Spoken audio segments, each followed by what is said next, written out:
What's up, y'all? It's Dr. Mia and Coach Joseph with Ageless Vitality, our podcast for men, women, and couples as they transition through the different stages of life. And we want to make sure that you can live well, age well, and experience everlasting intimacy through this midlife journey. What's up, Joseph? What's going on? Yes, this is our sixth episode. Sixth episode. What are we talking about today? Sleep. Yes, something that most people don't get enough of, don't get a good quality of, and don't realize how much it's negatively affecting your health, your wellness, your intimacy, and so many other things. Like sleep is key, and it's the one thing that we all forget about.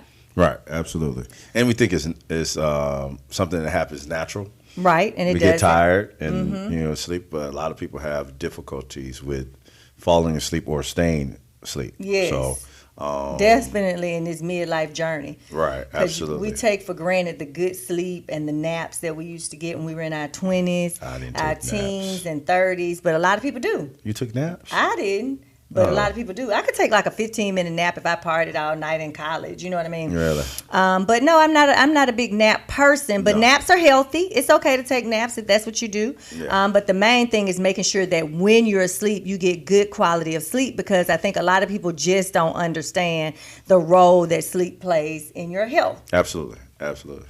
So we're talking about sleep. We want to talk about the quality of sleep. So what are some things that we have learned to do, or that we should do, even though we may not do it all the time, to help improve our sleep and improve the quality of sleep? Because it's not just sleep off and on, waking up all night. It's the quality of sleep. Yeah, I think you have to address first if you're not getting a good quality of sleep. And how do you know that is, are you exhausted during the day? Because if you're getting good quality sleep, then you have the energy and everything. Now, we can say other health issues may cause you to be exhausted as well during the day, but it starts with how you're sleeping at night, because sleep helps you in so many different ways with your blood pressure, your weight, healing of the body, because the body will self-heal if it has enough sleep. Right.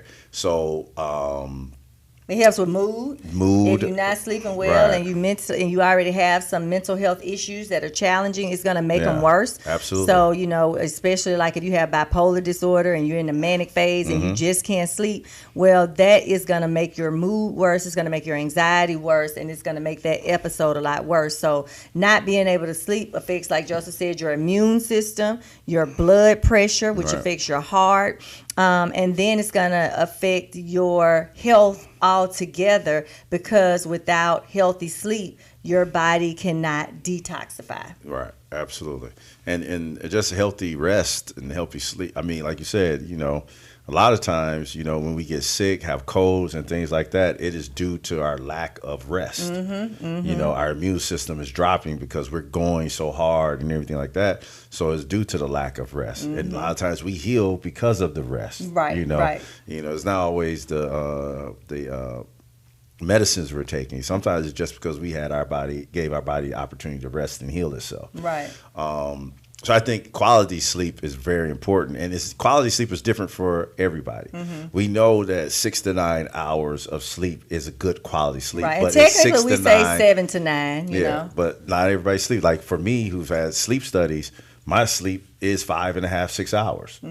And I went and had another sleep study because I thought that was wrong. Like, how come I'm not getting 6, 8 hours of sleep? I'm thinking, I'm wearing this CPAP, I'm about to get 8 hours of sleep, and I'm still waking up 5.5, 6 hours, because I get my level of REM is different. Right. So you fall asleep harder, faster. Yeah. As soon as I lay down, I'm gone.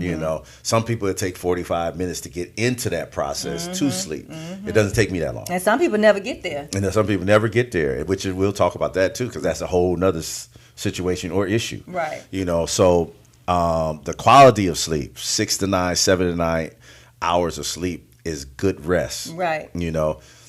Anything beyond that, they say that you might have another problem if you're sleeping 11 hours. Right. And you got to remember the whole quality of sleep, Right. So things that you can do with your environment to make sure you're getting quality sleep. Well, the first thing is turn off your phones, turn off your blue lights, turn off your TV, and do all of those things about an hour before bedtime. So that wind down period that everybody kind of forgets about, you just try to finish all your work and then lay down and go to sleep. And as you mature in age, it's not really that simple. So your environment plays a role, making sure it's not cluttered, making sure that you have darkness. So if you need those blackout shades, you may need to do that, especially if you right by like a street light or something like that. Or, that the sun, awakens you in the morning. Even the moon. We have those. I don't know what you call those at the top of our windows. Right, that we thought were real cute when we bought the house, but now they're real inconvenient because they mess up my sleep. Yeah, because if the moon is shining bright, it shines straight through that window. Yeah. And we can't stay in the bed past 9 o'clock because the sun shines right across our pillows at 9 o'clock, even with the blinds closed. So just that environment, temperature is key for I'm women. gonna say another thing that we probably don't address when it comes to sleep is mentally, where are you when you're going to sleep? Like if you have a lot of challenging things going on, sometimes you probably need to decompress before you go to bed or meditate, pray, pray before you go to bed to kind of wind down the mental part because I know the one thing for me is if I got a lot of stuff going on, right, it's hard for me to go to sleep. So I might sit and play a little game on my phone to kind of get rid of all the other stuff that I know is coming up at 8 o'clock tomorrow morning. Right. But I don't need to be thinking about that right now, trying to go to sleep because I'm not going to sleep. I'm going to sit and look out that window that's shining the moon on my face all night until I fall asleep. And that could be 2 o'clock in the morning and the clock is ringing at 6 o'clock. Right. Which is not going to give me healthy sleep. So mentally, can you clear your mind? Taking a bath like you do every night, meditating, listening to a good book or watching a good show to kind of put the day behind you so you can get decent rest. Right. And I would say even journaling. Because journaling before you go to bed, that'll give you time to kind of think about the things you got to do tomorrow, how your day went today, and that can kind of relax your mind. You've addressed that, so by the time you're laying down, do your deep breathing, make sure your room is quiet, make sure your room is dark, make sure your electronics are off, make sure you have a good environment that's relaxing, so that may be colors. We'll make sure we talk to Nikki Clue, who is our interior decorator, that talks about your environment and how that affects your intimacy and how it affects your sleep. So making sure you're in the right environment. White noise or earplugs for some people, because some people just really like sleepers. So every little thing wakes them up. Well, those people probably need to sleep with some earplugs or have some natural white noise or just some kind of sound to kind of block out every little sound that can wake them up. So really focusing in on that environment, calming down, not drinking caffeine later in the day. That's going to affect your sleep. Not having your hormones balanced will definitely affect your sleep. We'll talk about that a little bit more. And then not drinking late, because as you get older,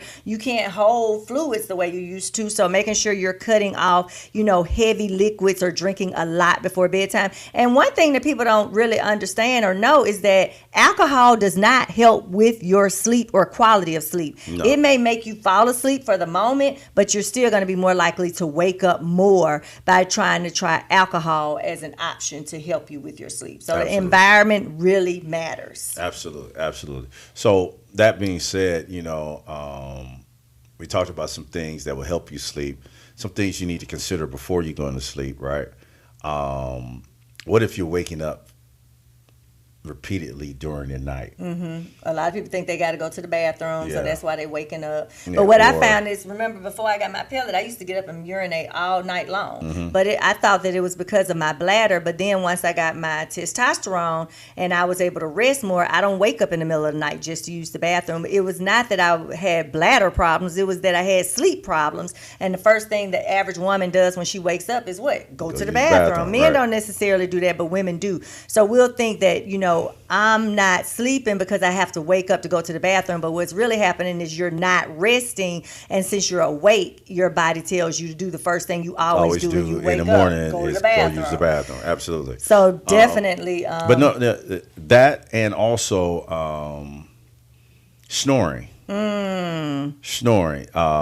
Snoring could be a sign of not being rested or not getting good rest. And if you snore like I snore, nobody's getting no rest. Right. Nobody. Nobody's getting no rest. So, but what is it that we should be doing, or what is it that if, you know, we talk about partners and having a mate, but what if you're a single person? Right. You know, and you notice that you're snoring, or you don't really know that you're snoring, but you know you wake up in the morning and you're still exhausted. Right. So what I would say is record yourself at night. You know, they have the new apps. I have one on my phone, and on my watch. You can actually track your quality of sleep. Right. That's one thing you can do if you have like an Apple Watch. You can have any kind of smart watch, and they have the apps to help you track what kind of sleep you're getting, how deep it is, if you're actually reaching REM sleep.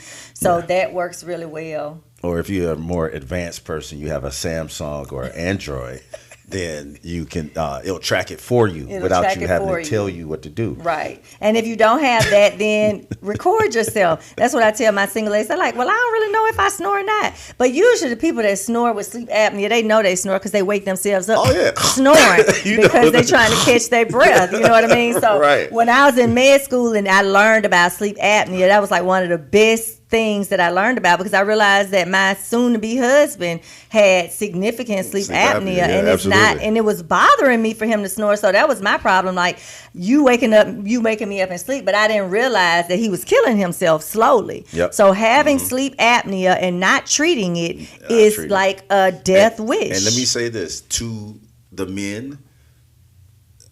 It doesn't matter how uncute this thing is. It ain't sexy. We know personally we have lost a loved one because they did not use their CPAP. Right. We know that for a fact. And he was only 33 years old. Okay? So trust, it doesn't matter how cute the thing is. It doesn't matter if you travel and you got to carry this thing around. Or that you don't like it on your face. You don't like it on your face. You're not going to like anything if you don't wear the CPAP. Right, because you're going to be dead. Your health is going to be horrible. You're not going to be able to lose weight. You're going to be exhausted during the day. Your blood pressure is going to be high. It's going to be high. And you're going to be anxious and irritable, and you're not going to be able to focus. You're not going to be able to focus. Mentally. And it's the best sleep I've ever had. I've been wearing a CPAP for 22 years.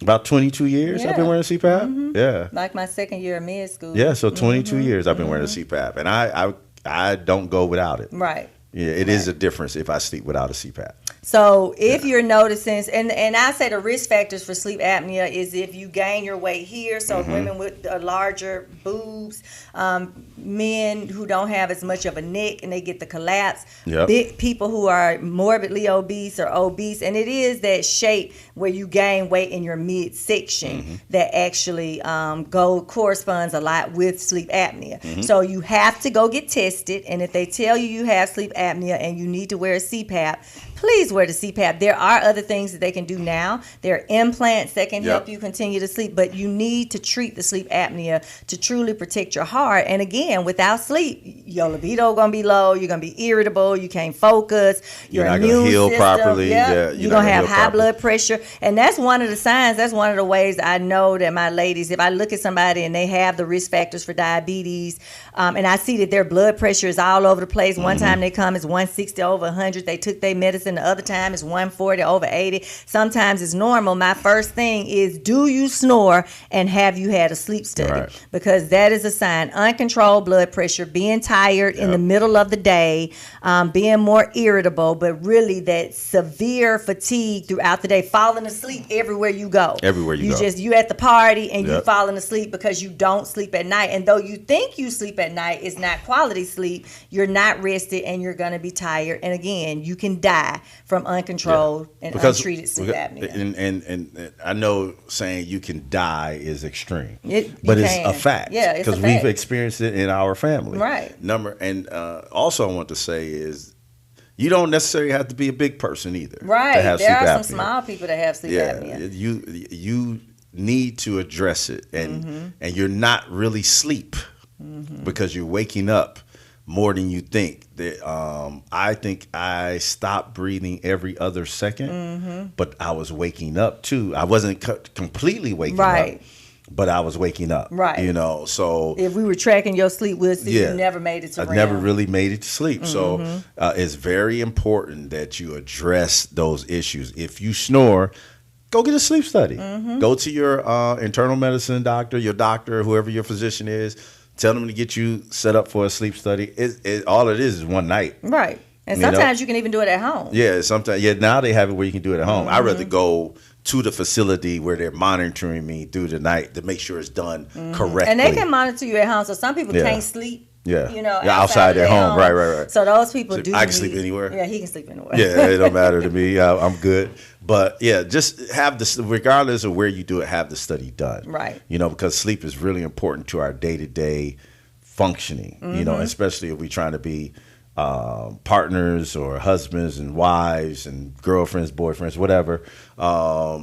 It's very important because now, you know, you're irritated just because you're tired. Right. And it might not be because my testosterone low. It might be just because I'm not sleeping. Right. And you do tend to sleep better when your hormones are balanced. So that's when women tend to first start noticing the problems with sleep is usually in their 30s, 40s. And that's when testosterone has started to decline. And with low testosterone, that's one of the ways I know it's time for my pill is I start back waking up in the middle of the night or having those night sweats. So also make sure you're paying attention to room temperature. I know, ladies, that you are getting hot at night, but it is not fair for you to freeze your whole family out. No, say that again. I didn't hear you. It is not fair for you to freeze your whole family out. One more time for the people in the back. You can't freeze the folks out. Let them be able to get some sleep. So room temperature is important, and the way that y'all can compromise is get your hormones balanced so you don't have to have it 65 in order for you to sleep. That is a sign of hormonal imbalance. But let me give you a fact.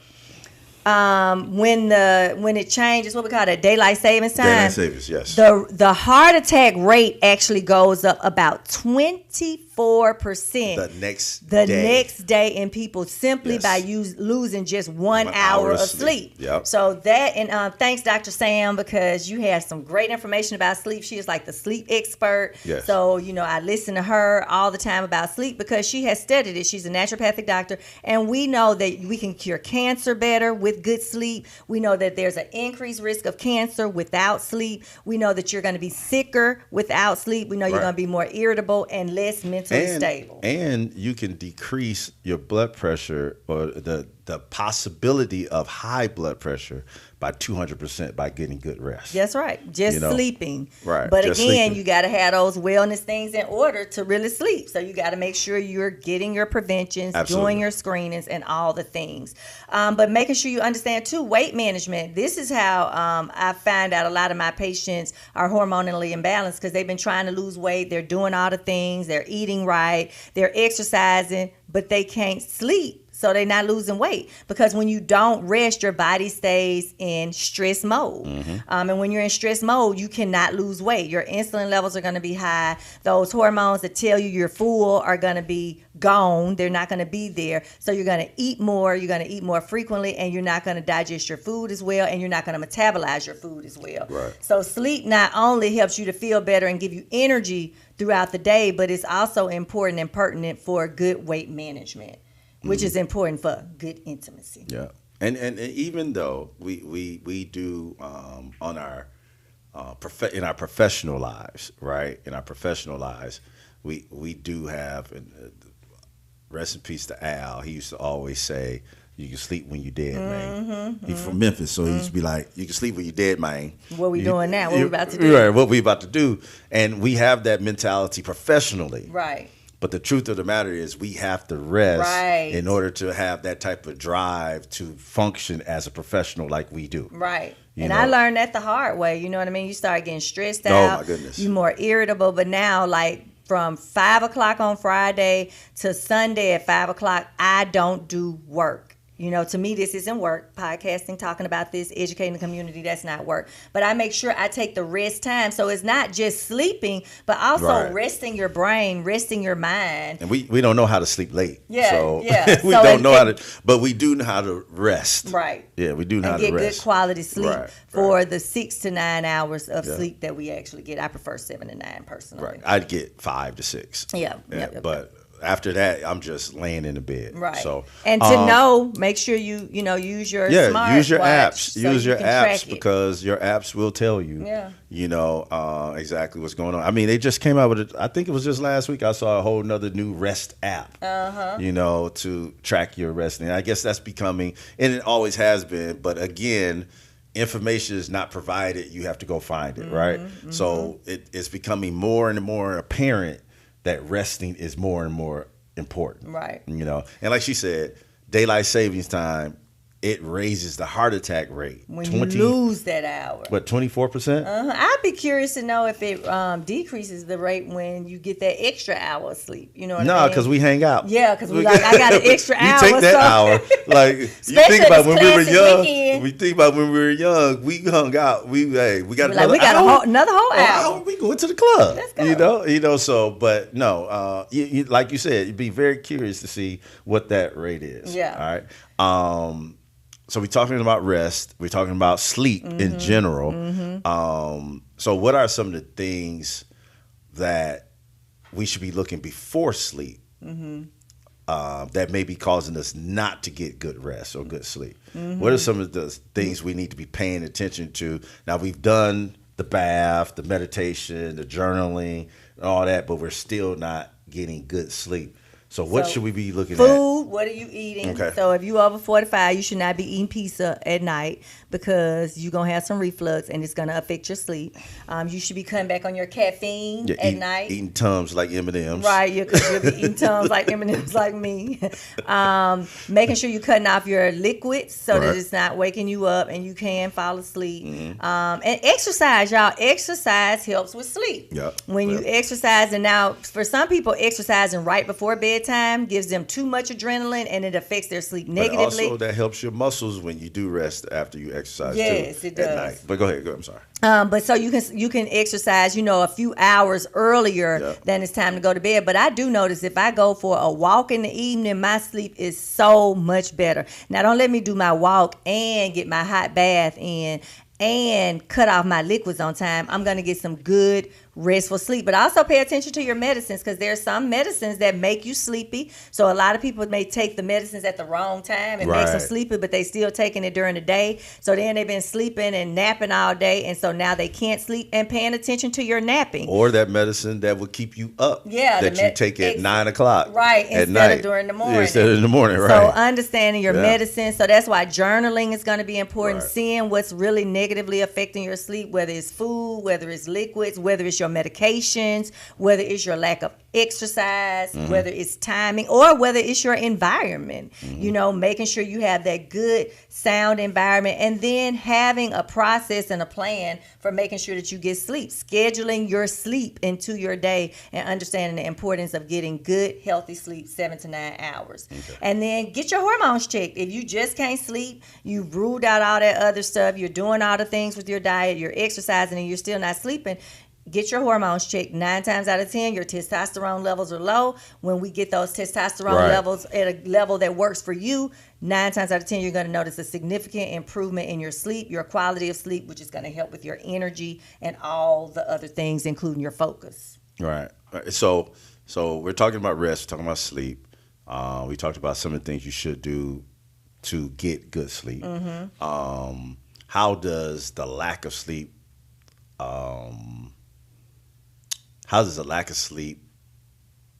I will say, hurt you sexually? So I would say the lack of sleep is going to make you tired. It's going to make you a little bit more irritable. 9 times out of 10, if you're not sleeping well, then your hormones are off, so you haven't balanced your hormones, so that's going to affect your desire. That's also going to affect your enjoyment, so you still need to sleep well to stay healthy. And remember, for your immune system in general, you got to sleep well. So if you're sick all the time, you always got a cold and sinus infection, you're not going to sleep well, and it's going to negatively affect your sexual function. So sleep is necessary for healthy weight management. It's necessary for healthy mental health. And sleep is also necessary for great intimacy. So, making sure that your partner goes to bed on time and they're not waking you up at like 11:45 when you first get into your sleep because they're watching the game all night on Monday. So having that scheduled bedtime so that you're not being interrupted in the middle of the night when you just started your good REM sleep. For everybody watching. Come to bed, fellas. Y'all don't have to watch all the football games. We got to watch all the football game to the end, and you better be ready when we're done. Period. Point blank. Football season almost over. No, it ain't. Nowhere near. February. So y'all got to get on the same schedule. Right. Maybe you have to schedule. And then football season. What days do football? Football season is our schedule. Right. So 11 o'clock on Monday night is the schedule. Oh, okay. So you got to compromise with your partner to make sure that y'all are getting your intimate times not in the middle of your good sleep. So we know that sleep definitely helps us with our health. It's something that's looked over that we don't think about, that we take for granted, especially when we're young. So making sure we get sleep is going to help with our blood pressure. It's going to protect our heart. It's going to protect our health. To protect the heart is the key. And it decreases the risk of Alzheimer's. So when you're not sleeping, this stuff in your brain increases, and that stuff can increase your risk for Alzheimer's. So, your increased risk of cancer without sleeping, your increased risk of heart disease and stroke without sleeping. So sleep is imperative to health. Right. Health is imperative to intimacy and great intimacy. And so for you to live well, age well, and experience everlasting intimacy, you got to get sleep. If you're having the symptoms we talked about, have the sleep study. Absolutely. Do what your doctor says. Best thing I ever did. Yeah, you're going to feel better. And then weight management is going to be key for getting good sleep because, when you are overweight or you're not eating healthy and you're not exercising, it is going to be hard. And I was going to say, eating the foods you're supposed to be eating. Everybody's body is different. Right. So, I can't eat bread like I used to. Right. So I'm not trying to eat bread if I'm not. And sugar. Decreasing sugar. Yep. And things that just, like you said, pasta. Oh, not even pasta.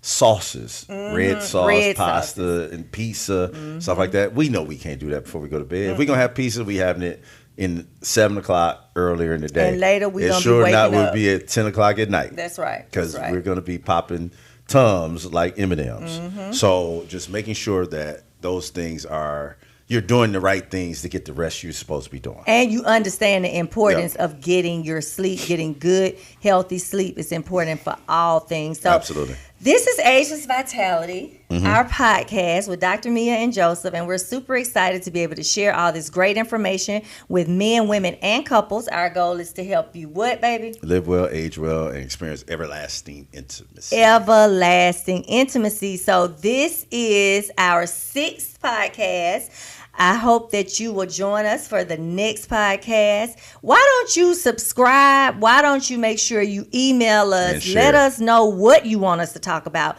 What topics do you want us to make sure that we hit on that can help you live your best life and transition through the different stages of life and be able to do it gracefully even through this midlife journey. So subscribe, share, follow us on social media. Absolutely. If you need our services, we have people that fly from all over the United States of America for our services. So if you are looking for a great gynecologist that can address your hormones and your intimacy and your wellness and your prevention and screening, holla at us at Mibella Wellness Center. But we look forward to seeing you on our next episode of Ageless Vitality. Do you have a tip or anything that you want to give the people before we leave? I miss your tips. I haven't been asking for your tips on some of these episodes. I do have a tip. What? It's football season. Women, work with us. Please. Get your sleep, guys. It's Dr. Mia and Joseph. We'll see you on the next one. Bye.